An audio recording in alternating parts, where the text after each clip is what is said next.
Abra a sua Bíblia no livro de Atos, capítulo 6. Nós vamos ler dos versos 1 ao verso 7. Atos 6, de 1 a 7. Depois você deixe sua Bíblia aberta para acompanhar a exposição da palavra de Deus. Atos 6, de 1 a 7.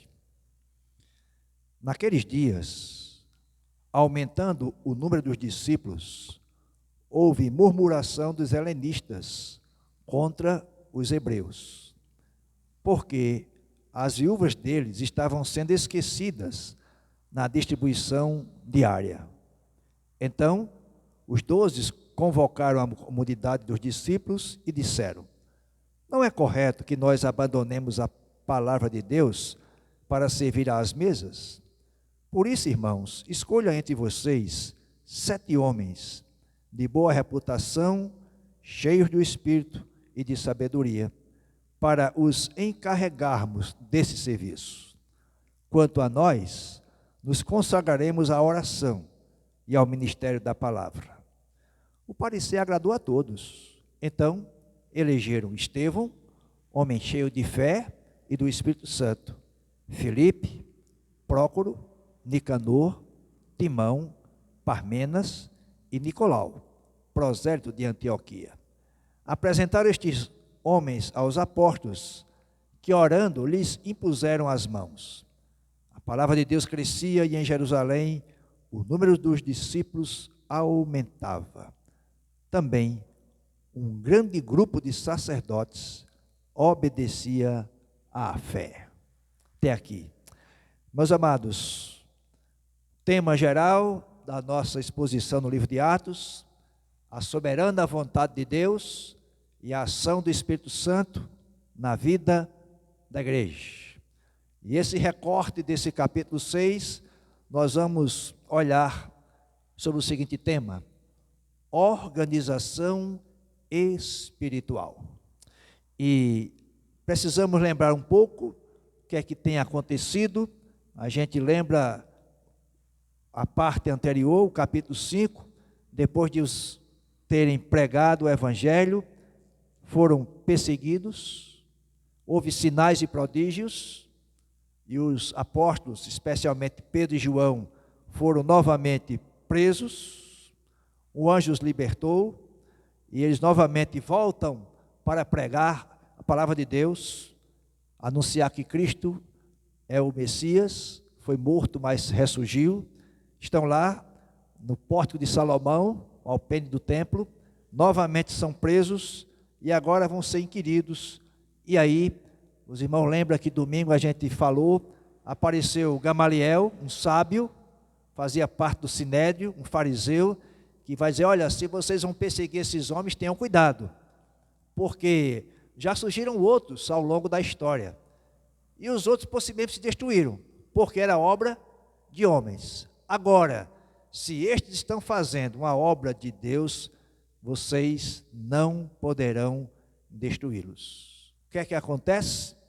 Esses homens são soltos mais uma vez foram açoitados, mas eles se acharam dignos de receberem açoites por causa do nome de Jesus.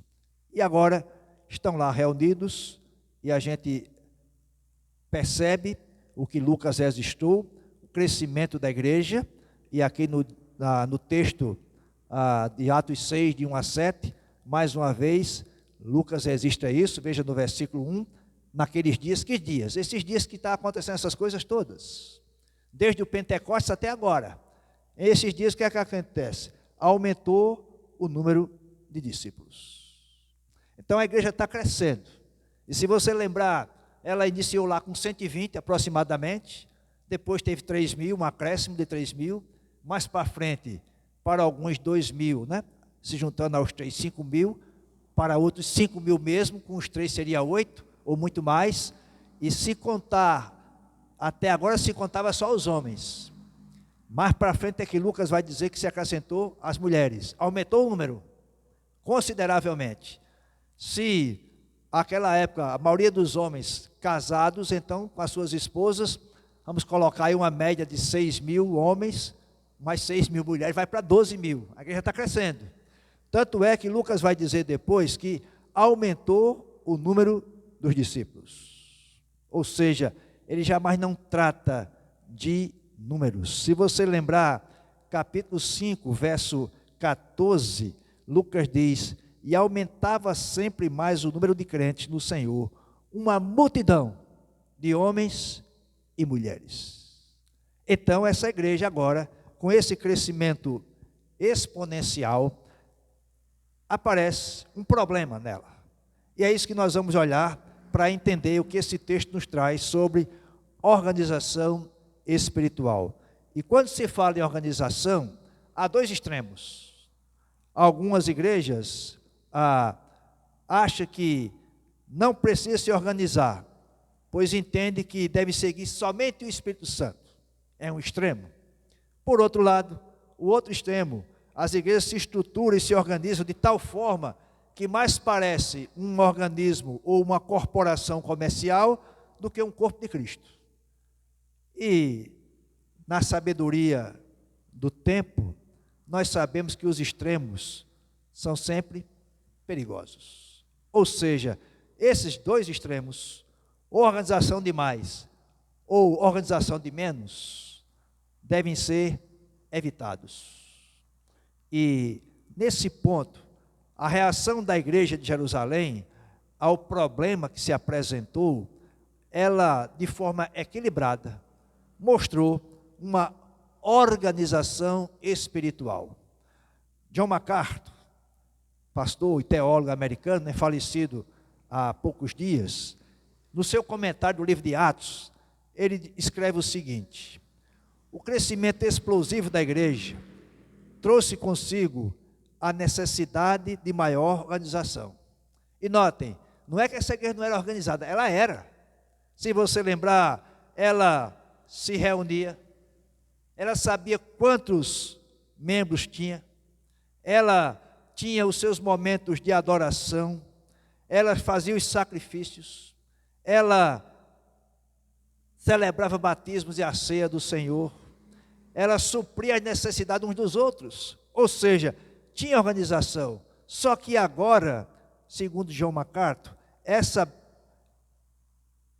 organização bíblica da igreja responde à necessidade de quê? Da obra que o Espírito Santo está fazendo.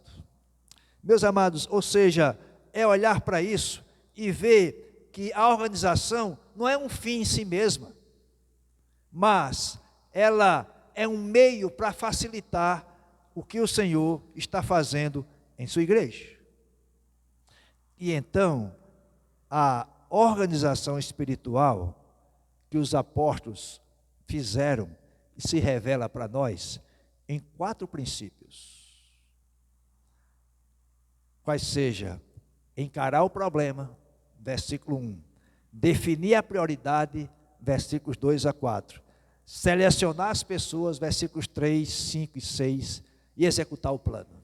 Essa é a organização espiritual que eu enxergo nesse texto e quero compartilhar com os irmãos nessa noite. Observe que a igreja está crescendo. Veja o versículo 1, mais uma vez diz: naqueles dias, aumentando o número de discípulos. E no versículo 7, a palavra de Deus crescia em Jerusalém. O número dos discípulos aumentava. Ou seja, Lucas está dizendo, a igreja está crescendo.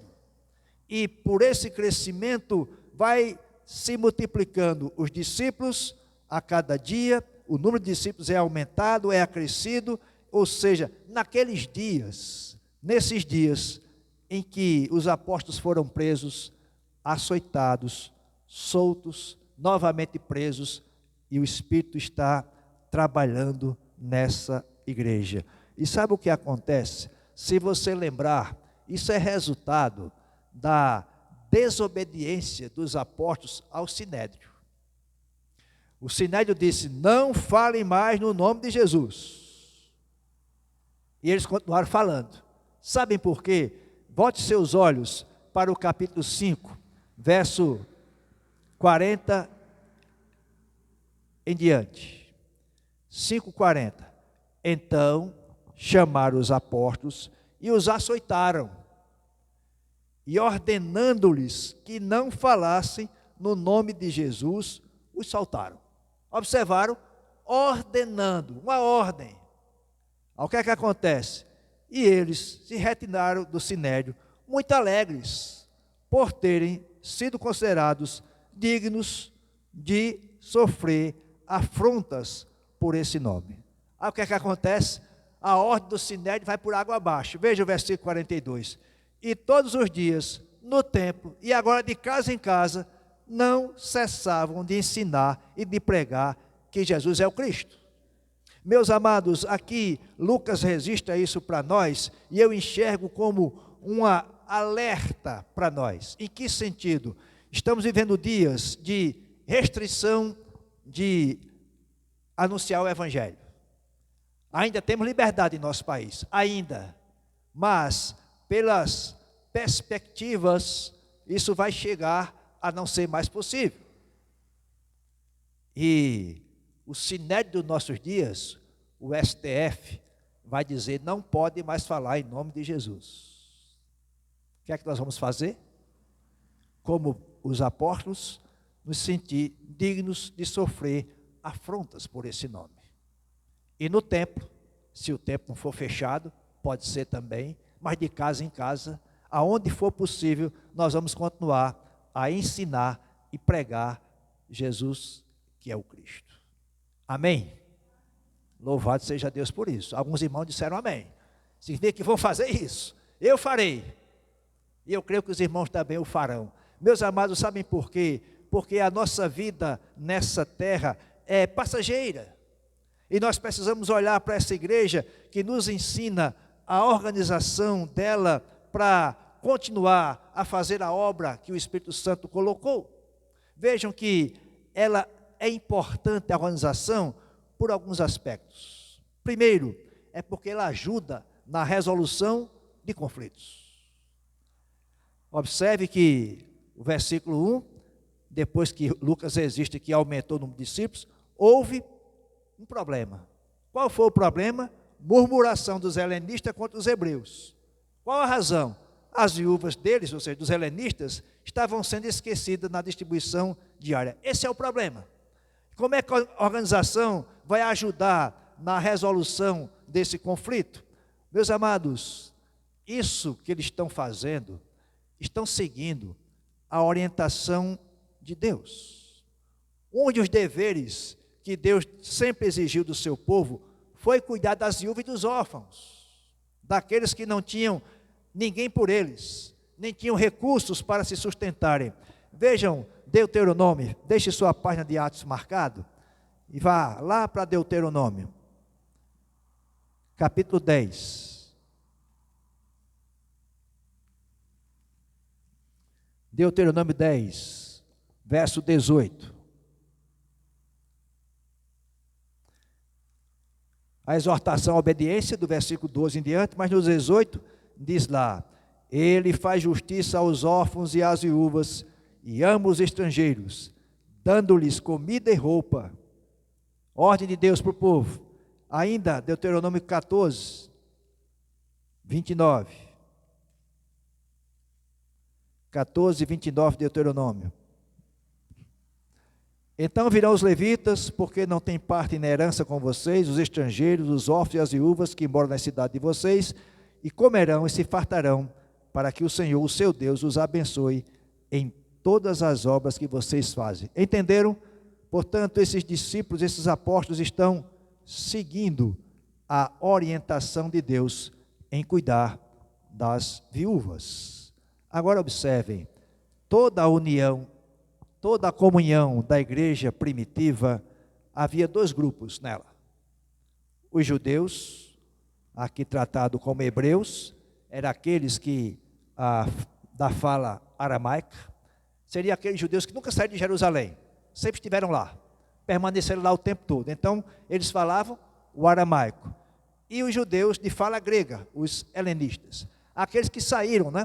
Foram expulsos alguns, outros saíram buscando algumas coisas, foram nascer em outros lugares, em outras regiões, foram educados na cultura grega e agora voltaram para Jerusalém no dia de Pentecostes. Muitos deles permaneceram depois do dia de Pentecostes e estão agora na igreja. Só que eles falam grego, ou seja, não vivem a cultura judaica totalmente. Então, esses dois grupos causou uma certa divisão e um problema. Qual é o problema? As viúvas. Ou seja, essas viúvas dos helenistas, ou seja, dos judeus de fala grega, estavam sendo negligenciadas na distribuição diária dos alimentos. Não, o texto, Lucas não informa a razão disso. Porque foi que elas estavam sendo negligenciadas, ou como diz a minha tradução, esquecidas. Mas quero crer que não foi porque os apóstolos estavam com maldade.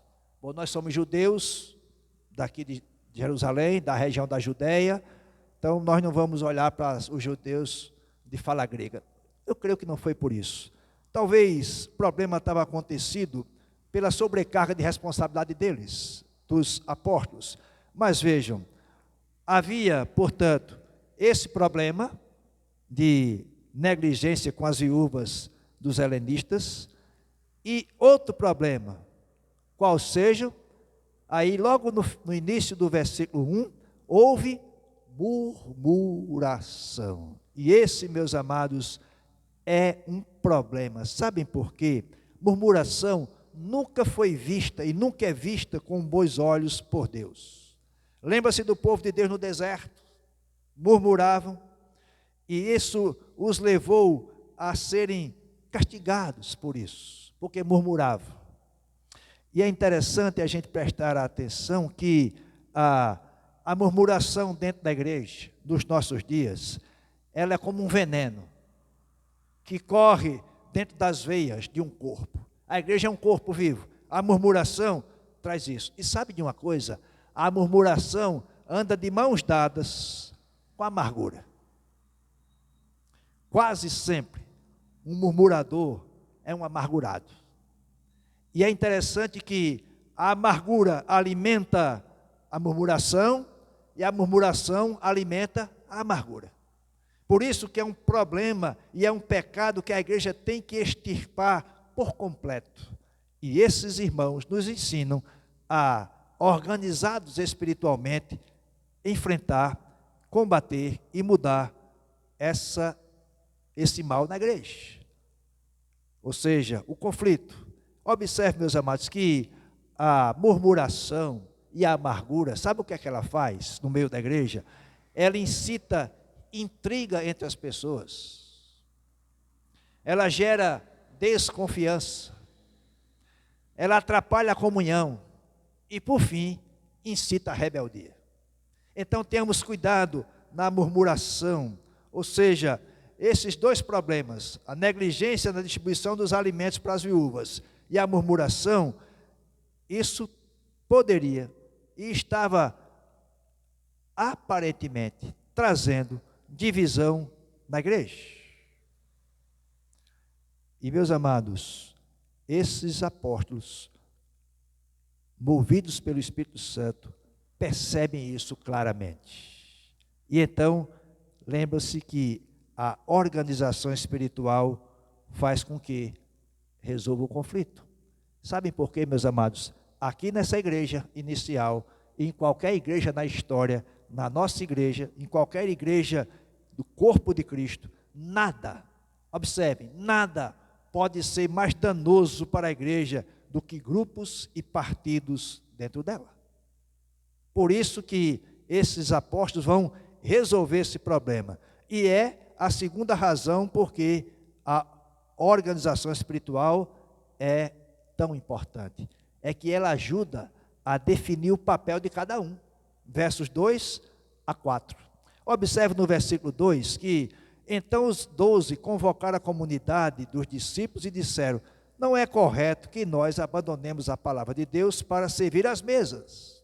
Ou seja, os apóstolos tinham uma incumbência que era mais importante, sem desmerecer o servir às mesas. Eles tinham de pregar a palavra de Deus. Meus amados, eu creio, estou convencido pela Escritura, que nós podemos socorrer materialmente uma pessoa. E podemos fazer isso. Só que, se nós a socorrermos materialmente por toda a vida, mas ela não ouviu o Evangelho e crê em Cristo, o que é que vai acontecer? Está perdida.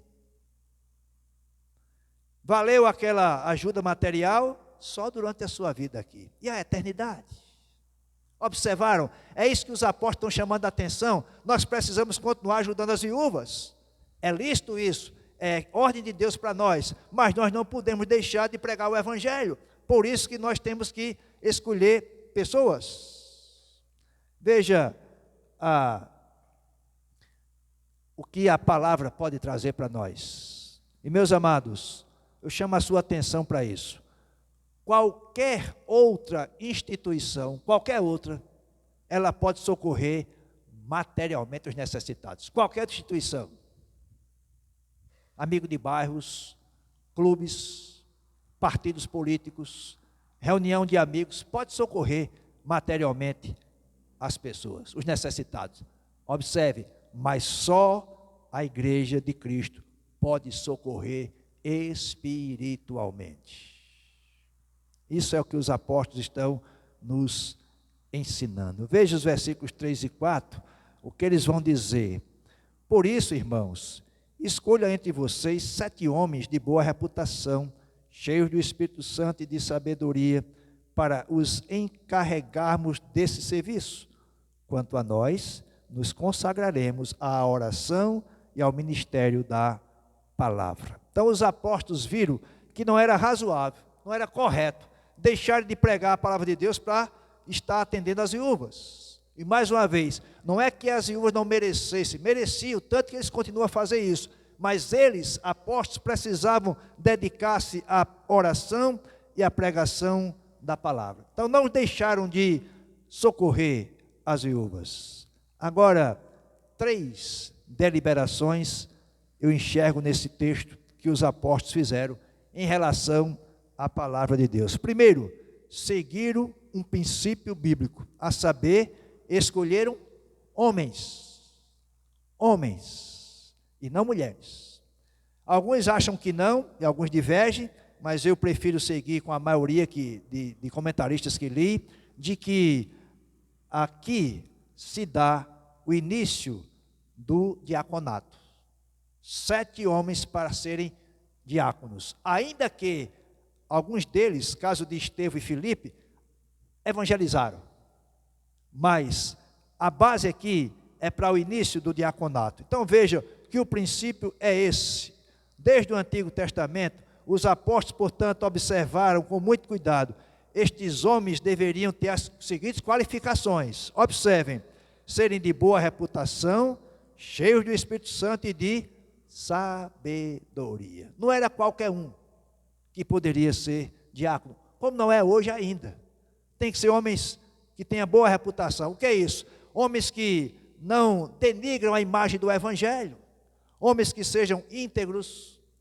Depois Paulo vai dizer lá para Timóteo, escrevendo como devem ser esses: marido de uma só mulher, não dado a muito vinho, homens sem reprovação na comunidade e na sociedade. Então é isso que os apóstolos estão dizendo, homens de boa reputação, cheios do Espírito Santo e de sabedoria. Sabem por quê? Porque as coisas de Deus têm de ser executadas conforme os parâmetros que Deus estabeleceu na sua palavra. Não de acordo com o que eu acho que deve ser, mas daquilo que Deus estabeleceu em sua palavra. Depois, a outra direção da deliberação dos apóstolos. Primeiro, seguiram o princípio bíblico. Segundo, foram humildes. Desde o começo da igreja cristã, os apóstolos foram responsáveis pela administração dos recursos para socorrer os necessitados. Lembra-se lá no capítulo 4, vendiam as propriedades e depositavam aos pés dos apóstolos. Eles eram os encarregados disso. Talvez dissesse: olha, está com um problema aí as viúvas, nós vamos continuar resolvendo esse problema. Então, tudo o que tiver de alimento, de arrecadação, de dinheiro, a gente continua usando esse dinheiro do jeito que a gente achar que é melhor, e a gente continuar pregando também. Não, foram humildes. Vejam que é nesse exato momento que eles agiram com humildade, ou seja, não foram tentados a ficar com o dinheiro, a usar o dinheiro. Levantem 7 homens de boa reputação, cheios do Espírito Santo e de sabedoria, para administrar isso. Nós vamos nos dedicar à oração e à proclamação da palavra. Em outras palavras, que a gente pode dizer, no meio da igreja, existem homens que podem fazer melhor do que nós esse serviço. É isso que os apóstolos estão dizendo. E terceiro, eles agiram com zelo e responsabilidade. Eles foram chamados e preparados pelo próprio Senhor Jesus para, durante 3 anos, assumirem a responsabilidade depois de cuidar da igreja de Cristo. E mais, receberam a incumbência, boa parte deles, de registrar a revelação na palavra de Deus. Então os apóstolos, o que é que eles fizeram? Eles iriam se devotar, se dedicar, iriam persistir. É essa palavra que diz aí, quando fala, para nos encarregarmos, nós vamos nos consagrar. Essa palavra consagrar, no texto original, significa nós vamos nos devotar, nós vamos nos dedicar, vamos persistir em orar e ensinar. É isso que eles estão dizendo nesse aspecto de que a organização espiritual ajuda a definir o papel de cada um. Em terceiro, a organização espiritual, ela ajuda a preservar a unanimidade. Versículos 5 e 6. O parecer agradou aos que foram eleitos, a todos. Unanimidade. Então eles elegeram os 7 homens. E versículo 6. Apresentaram estes homens aos apóstolos, que orando lhes impuseram as mãos. Ou seja, a organização espiritual ajuda a preservar a unanimidade. A igreja continuou unânime. Havia um problema anterior, a possibilidade de uma divisão da igreja. Agora a igreja está unânime outra vez, pela ação do Espírito Santo com esses homens que foram escolhidos para ser diáconos. Acho que você já ouviu isso, eu já ouvi. A unanimidade é burra. Já ouviram isso? Discordo totalmente. Sabe por quê? Burrice é ficar disputando alguma coisa quando deveria estar todo mundo unido. Isso é que é burrice. E no meio da igreja muito mais. Nunca vai haver unanimidade na igreja. Por que não? Pode haver divergências, discordância, mas quando se tratar do projeto da igreja, quando se tratar da igreja como visão de igreja, aí nós somos unânimes. É o que a gente estuda e chama na teologia, é a unanimidade na diversidade. Somos diversos, mas unânimes no projeto de igreja. É isso que os apóstolos estão dizendo aqui para nós. A Bíblia sempre mostra para nós que a unanimidade é propósito de Deus para a sua igreja. Deus nunca quis e nunca quer uma igreja dividida. Meus amados, para que nós interpretemos a Bíblia, nós precisamos do Espírito Santo, nos dando a mesma orientação que deu para aqueles que registraram essa revelação. A mesma. Somos iluminados pelo Espírito Santo.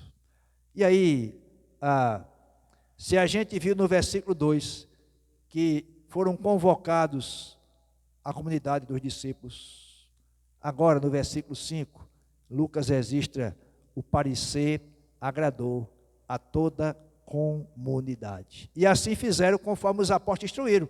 Escolheram 7 homens. E aparece aí o nome deles. Estevão, que significa coroa, depois vai se destacar entre todos eles. E quando Lucas diz que era um homem cheio de fé e do Espírito Santo, não está dizendo que os outros não eram. É somente preparando-nos para o que vai vir depois. Lá no versículo, capítulo 7 e 8 de Atos. Aí vem os outros nomes, né? Filipe, Prócoro, Nicanor, Timão, Parmenas e Nicolau, prosélito de Antioquia. Meus amados, informar para os irmãos, esses 7 homens, os 7 nomes, são nomes gregos. O que é que nos leva a pensar? Que os 7 escolhidos eram das comunidades dos judeus helenistas. Os 7. Por que fizeram isso? Como que para valorizar o problema que estava com as viúvas dos helenistas. Então escolheram 7 homens gregos, ou judeus, mas de fala grega. E meus amados, isso é interessante destacar, porque é a direção do Espírito Santo para que isso acontecesse. Então Estevão vai se tornar depois, né? A gente vai estudar isso depois, a partir do capítulo 7, e Filipe vai aparecer como evangelista lá no capítulo 8 desse livro de Atos. O que é que nós podemos ressaltar aqui? É que quando os apóstolos trouxeram a proposta de escolha desses diáconos, a comunidade elegeu esses irmãos como diáconos. Todos os apóstolos aprovaram e os ordenaram ao ofício. Versículo 6. Apresentaram estes homens aos apóstolos, que orando lhes impuseram as mãos. E aqui o impor as mãos não é simplesmente um ato de consagrá-los ao diaconato, mas é no sentido de orar por eles, dizendo que vocês foram escolhidos. O que é que isso nos leva a entender? Isso é unanimidade. Já pensou, Pedro poderia dizer, não, tem que ter um judeu mesmo aí. Esses são judeus, mas são de fala grega. Mas Pedro não disse nada disso, nem João, nem os outros apóstolos. Todos entenderam com unanimidade que era aquilo que a igreja precisava naquele momento. Então, amados, a organização espiritual ajuda a manter a igreja em unanimidade. Quarto destaque da importância da organização espiritual é que ela ajuda no crescimento da igreja. Veja o versículo 7. A palavra de Deus crescia em Jerusalém, o número dos discípulos aumentava. Também grande grupo de sacerdotes obedecia à fé. Então veja, Lucas quer mostrar no seu escrito de Atos que, a despeito das lutas, perseguições, limitações dos discípulos, empecilhos que surgiram, a igreja de Cristo crescia a passos largos. Sabem por quê? Quem estava fazendo a obra dessa igreja crescer era o próprio Deus. Veja o capítulo 2, versículo 47. 2:47. Eu gosto demais desse versículo. Louvando a Deus e contando com a simpatia de todo o povo. Agora vejam aí. Enquanto isso, o Senhor lhes acrescentava dia a dia os que iam sendo salvos. É o Senhor que acrescenta dia a dia os que vão sendo salvos. Então, isso nos leva a entender, amados, que a organização espiritual da igreja leva ao crescimento da igreja. O Evangelho de Cristo, que aqui é chamado de Palavra de Deus, está sendo divulgado, cresce, e cresce fenomenalmente. A igreja de Deus crescia, aumentava, como diz aí o texto. Meus amados, isso é significativo para nós. E observe que Lucas ainda acrescenta algo mais. Cada vez mais pessoas se convertiam por conta da ação do Espírito Santo. Agora vejam que Lucas dá um ponto aí, né? No capítulo, versículo 7, o número dos discípulos aumentava, ponto. Aí dá uma informação, como se fosse uma informação extra. Também, um grande número de sacerdotes obedecia à fé. O que é que isso quer? Os sacerdotes, aqueles que estavam prendendo e açoitando os discípulos, não eram aqueles. Porque aqueles eram o grupo dos saduceus. Aqui havia aproximadamente cerca de 5.000 sacerdotes em Jerusalém, que trabalhava de turno em turno, de dia em dia. Ou seja, são estes que reconhecem a palavra de Deus, são estes que são impactados pela palavra de Deus e, portanto, são acrescentados à igreja. Porque o que acontece com eles? Obedecem à fé. Meus amados, o crescimento é Deus que dá, mas com certeza Ele usa a igreja que zela por sua organização, até mesmo porque isso é um bom testemunho que a igreja dá diante do mundo, ela é organizada espiritualmente. Isso nos ajuda a detectar o problema, isso nos ajuda a separar as pessoas para estarem no lugar certo, isso nos ajuda a ter unanimidade, isso nos ajuda a ter crescimento. Por isso que nós precisamos primar pela organização espiritual na igreja. Quando Lucas diz que os sacerdotes obedeciam à fé, é que a fé não é um amontoado de escritos, não é algo que se elabora. A fé, ela é prática, ela requer obediência às doutrinas que o Senhor estabeleceu para nós, ao ensino dos apóstolos, pois a fé nos garante a vida eterna por Cristo Jesus. Amém. Amém. Quero concluir com 4 lições e aplicações para nós, à luz do que nós aprendemos nessa noite. Observe, a primeira lição que eu chamo a sua atenção é para não estarmos iludidos. Em que sentido? Em meio à comunhão que essa igreja tinha, que a nossa igreja tem, pode surgir pecados danosos, pecados intocáveis, em que eu posso guardar lá no fundo do meu coração, aquele pecadinho que ninguém sabe está guardado. Se ele se avolumar, pode trazer problema para a igreja. É isso que o texto nos chama a atenção. Qual é a lição para nós? Somos parte do corpo de Cristo e nós precisamos lutar a cada dia para que não haja divisão na igreja. Porque divisão vai trazer disputa, vai trazer murmuração, vai trazer descontentamento, vai trazer amargura. Então, amados, apliquemos isso às nossas vidas, não deixemos que os nossos pecados, por mais escondidos que estejam, por mais intocáveis que nós pensamos ser, o Espírito Santo vai tocar nele para mudar. Louvado seja o nome do Senhor. Segunda aplicação é que quando existe organização, fica mais fácil para haver unanimidade. Foi isso que nós vimos. Eu quero chamar a sua atenção para isso. As coisas ficam mais esclarecidas. Qual a lição para nós? É para que nós nos empenhemos em manter nossa igreja organizada, a fim de que sejamos unânimes em nossas decisões.